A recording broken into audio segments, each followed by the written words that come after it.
I watched John Lasseter Swapped, so you didn't have to. Yes, John Lasseter is still around. He may have been exposed and ousted out of the official Pixar studios, but he's still making stuff. And with each new installment, he just goes to prove that he is not the core reason Pixar classics are Pixar classics. He may be accoladed as the visionary behind Toy Story, but judging by these new movies, which we've done a handful of, we're keeping up with them, they're just nowhere close to the Pixar standard. And it is exactly the same with Swapped. It's funny, you can tell this movie alone is controversial. There's practically no real marketing footage to go off of for this review. There's about 2 clips and 1 trailer, and that's all I've got to even show you. To be fair, there isn't really too much to this movie there really is to see. This is your classic background TV footage movie. You know the kind, you just see it on TV, you didn't know it existed, you'll watch it to pass the time.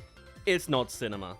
To a T, I would say that is what this movie is. With a title like Swapped, it already sounds like the most generic, cliche plot beats there is to do, and it kind of is. This is an animals in the wild story, but there's body swapping mechanics in it. Wowee, in the big year of 2026? Never knew we could get so original in 2026. And you know it's already gonna be a classic on that cliche when you can't even tell what the original species of this little guy is. Like, what is he? Is he a rat? A squirrel? Is he a badger or a mouse? A tanuki or a gerbil? Turns out, he is none of those things. He is a fantasy creature, generally based off of rodenty mammals. He is a puku. Okay, fine. You can make fantasy animals in your movie. And to be fair, when I first reacted to the trailer for this thing, I had a bunch of praises for the actual animal designs themselves, as every animal is intermixed with an actual environmental asset to their design. Except the pukus. They're just bland. I guess they've got kind of like seed noses? Not really. You've got birds that are incorporated with leaves, deers that are made out of wood and trees. You've got fish that have seaweed for fins. And you have a wolf that's literally on fire. That's cool. We'll get there in a little bit. But going down to the very basic of the main male character protagonist, he is just a boring blank slate of a design, and his plotline is equally as generic and boring. This is a story of how this guy has ruined the food supply for his species by showing it off to a baby bird, who then showed it off to all their birds, and now they invade all of their food resources. Kinda sounds similar to A Bug's Life if you ask me, and what a surprise. But a far inferior version. The plot then continues with a whole lot of exposition and a whole big backstory and all the cliche lines you can imagine, like "you're probably wondering how I got here" is kind of in this movie. To then falling down and becoming one of the leafy bird people and going on an adventure with another bird who slightly later down the line also swaps bodies with him into a puku, and they together go off to try and fix their bodies and save the world that they're in. That is a very simple, short sentence of the plotline, and it kind of does 80-90% of this movie in one single point. But what you are missing is the actual delivery of this plotline, which is just god terrible. Every dialogue line is just so lazily slapped together. It takes them 31 minutes to both swap bodies, and the whole time they're doing this classic thing of communicating, being like, I don't know what's happened to me, this isn't my body. And it's like, oh, you're a bird, you're just a weird bird. And like, it just keeps going, and you're like, oh, don't touch the pod, you'll change bodies, because that's what I touched when I changed bodies.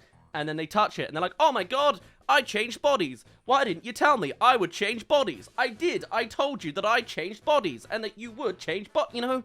It's like, there is no communication quality, there is no dialogue quality in any of this. It's just like, you know the beats. They're milking it for as long as they can. This then is meant to turn into, you can see the emotional arc here, where these two species get to know each other by being in each other's bodies. They're not actually in each other's bodies either though. It's not that they become each other. This isn't a Freaky Friday situation. It is entirely just they become the other's species. And so with it, they don't keep their bodies. They all convert their bodies into their version of that species. But even then, as it's going to be a common theme in this review, the magic system is not consistent. When the boy is a puku, he is a generic blank slate that looks like absolutely nothing at all. And when the girl becomes a puku, She has all of the classic female character design frivolries that, is a little bit unneeded, or at least unbalanced. If the man came up with all more male features and they explored that more, that'd be cool. This is just a generic blank slate of a man. Even when he becomes the bird, just looks like a generic bird, it's not too defined. They will then later on go and make friends with a fish who seems to know where all of these pods are. And there is an interesting backstory to that, in that the pods were each created from the plant of like an ancient living orchard tree. Anyway, that's interesting, but as we'll dive into it more, you're gonna see more inconsistencies. So they make friends with this fish and go around to each pod station trying to swap their bodies back. The second one turns the bird into the puku. And the third one, they're cornered by the tree wolves, the bush wolves, the clearly evil monsters of this universe. So they accidentally both become fish. And then it's a trio of fish going through the lake for a bit, right?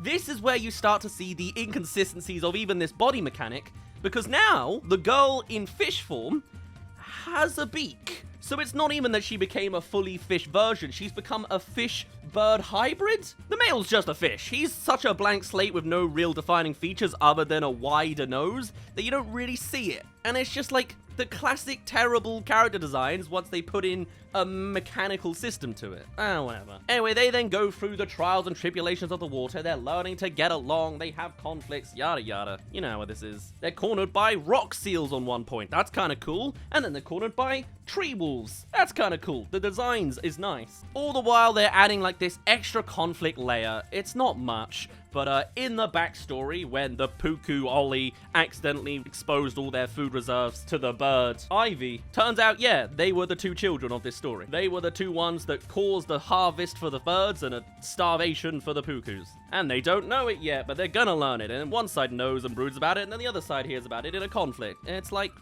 kind of surface level.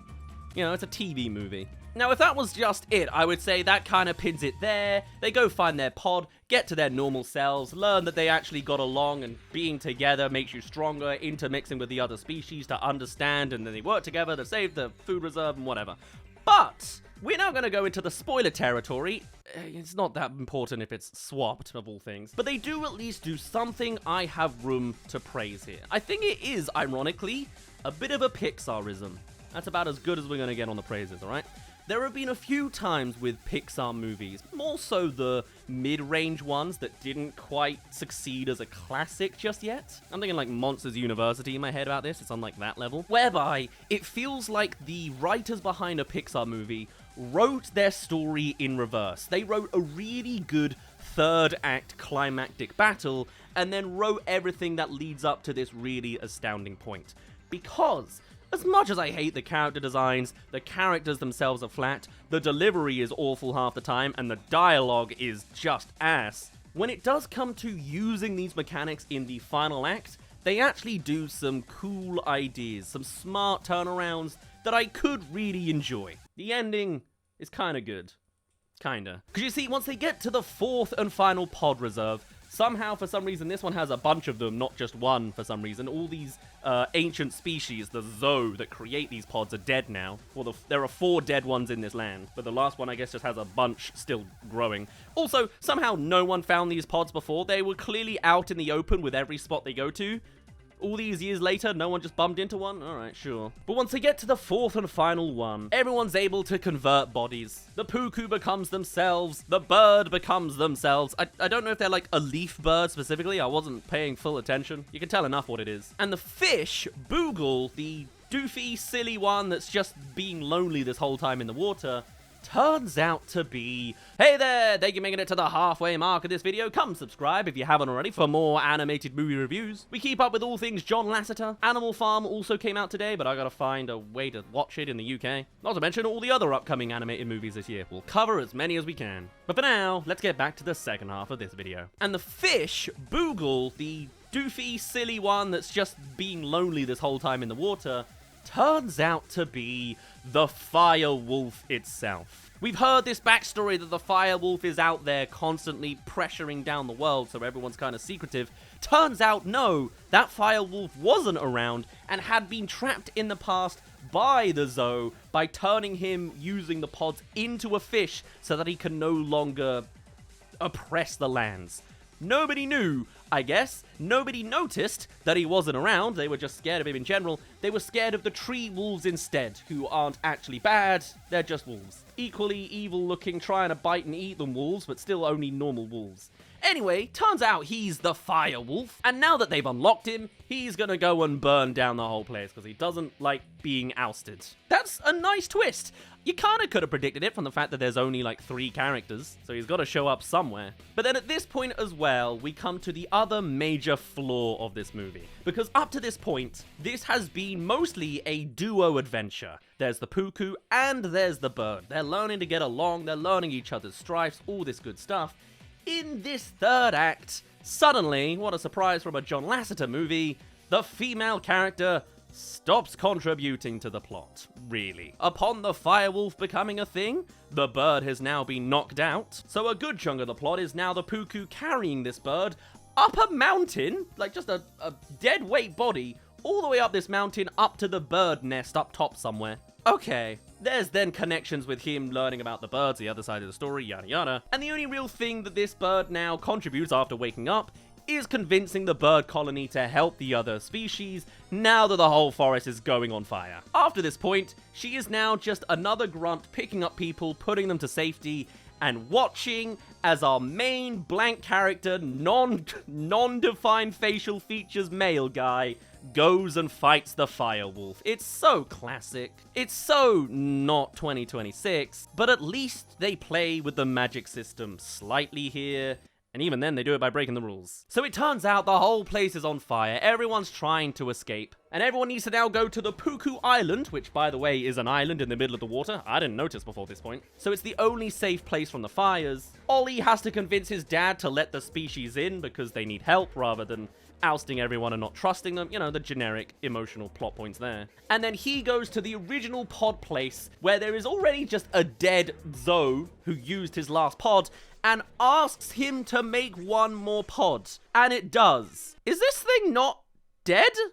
Apparently, like, come on, man. We say they are dead and the others have been driven away. You can't just make a pod out of thin air. That's a corpse you're talking to. I don't know, man. Anyway, he does that. And what does he become but none other than a Zoe itself? Mimicking the stories of the past of the firewolf versus the Zoe, now he's one more, going to press him to turn him into a fish. It fails and he catches fire, and to be fair, that is a horrendously painful death that they just kind of brush over that happened to all the Zoes before against the firewolf. Only for him to then grow a bunch of vines into a bunch of rocks, which, by the way, were making a dam. When the firewolf ousted the Zoe and killed the others, he caused a rock slide that created a dam or something. A perfect water source to take out the fire guy. And breaking down the dam, both he and the firewolf fall to their deaths. That is a surprisingly good action scene, if not for the fact that the female protagonist bird has just sat watching the whole of it. Her role is minuscule now. It's time for the blank male character to do all of the things now. And as a Brit, I actually really liked that the main character sacrifices himself and dies, gone away with the waters. What's left is the species now learning to intermix, even though there is directly a language barrier. There's a mechanic here that when you touch a pod, you can now speak to the other animals. Kind of. I think it's meant to be, actually, you could only speak to the animal you've become, but immediately, going back over this mechanic, because there's all sorts of mistakes, the Puku could immediately start also talking to dung beetles, and also the tree wolves, they speak, and nobody else. You could argue it was foreshadowing that the fish was immediately able to speak to them. I actually wrote a note that why is the fish able to speak to them, but he did use a pod, so maybe it's all pod users? That makes sense. Anyway, these species have all come to the Puku Island. They haven't taken any pods. Now they're communicating. I don't know. The movie's not smart enough to pick this up. There aren't other Pixar writers in the room for this. But anyway, it's a utopia now. They managed to share their food resource, even though even as a bird, they were mentioning that they're running low on food. So I don't know how they shared more food other than the fact that now we see in the epilogue they are growing and harvesting it themselves. Don't know where they learned that. You know, happy ending, whatever. And then the Zoe start coming back in. They're no longer ousted. They found a home. Woohoo, it's happy. And also the Puku's alive. Ah, what a shame. Apparently, they found the corpse of him as a Zoe and then pressed him into a Puku and now he's alive. Oh, okay.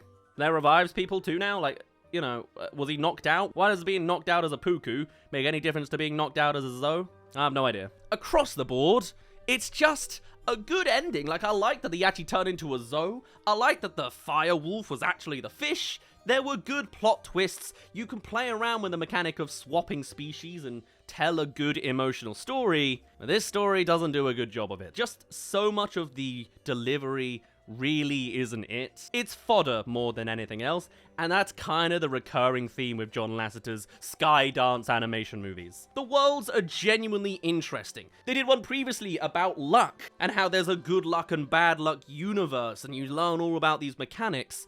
But the story they actually tell, the narrative they weave through these interesting worlds, they just don't execute right. They never really address the fact that the animals are shaped like the environments around them. There's no real mechanic to that, and that's a real shame. The visuals look surprisingly nice on a bigger screen. There's some photorealism in the environments that's quite nice. It looks better than I thought it did in the trailers. But I guess that's kind of par for the course in 2026. There's a part where he becomes a bird and goes to the surface, where he's seen by a bunch of puku and his parents, who just told him that there's a mechanic of pods that change your species. Everyone knows about these pods, and they don't believe the fact that, hey, maybe this is my son. That doesn't, you know what I mean? None of that goes through. There's also all sorts of lowbrow humor. When Ollie first becomes a bird and is almost attacked by a tree wolf, so they smother him in dung, and that's just a long sequence of smothering him with the stuff. They make a joke about the fact that Puku has the word poo in it, so I guess this movie is really for 4-year-olds. And at any opportunity to not really communicate, they take it. It's just frustrating and dragged out across the board. Usually there's only one magical pod, but sometimes it works on 2 people at once because the plot needs it to. And there's all sorts of lazy fake-outs. You know, when the bird gets sent back to their home in the mountains, they're like, sorry, Ivy's gone. And then she shows up, and she's like, oh yeah, I was gone to get food. And it's like, okay, come on, man. It's cheap, especially because it was so immediate. And across the board as well, the soundtrack just doesn't really try throughout. In the trailers, there's loads of loud moments of, like, victories. You know, when the Puku finally learns how to fly as a bird, there's a big roaring orchestra in the trailer. In the actual movie, it's borderline silent. Like, they go for, like, an ethereal, cloudy vibe. It feels so unimpactful. I could barely tell the movie was on. It is such a background movie that's trying not to really be seen, almost. That ironically, I guess, is maybe the most fitting thing for John Lasseter's modern career. Trying not really to be noticed. They're doing something because they can't help themselves, I guess. But beyond that, I really don't have much more to say. Honestly, I'm surprised I had this much to cover for such a flat, generic, uninspired movie with a kind of okay ending with its magic system that everywhere else didn't make consistent sense. For now, though, I'd best finally end it off there. My name's been Daz. Thank you very much for reaching the end of this video. Do tell us your thoughts on all things John Lasseter and Swapped. Did you see it? Got any impressions about it? Oh hey, maybe I'm wrong. Maybe you've got some high praises. I'd love to hear all of your thoughts and more, but otherwise, I shall see you all in a little bit. Cheerio!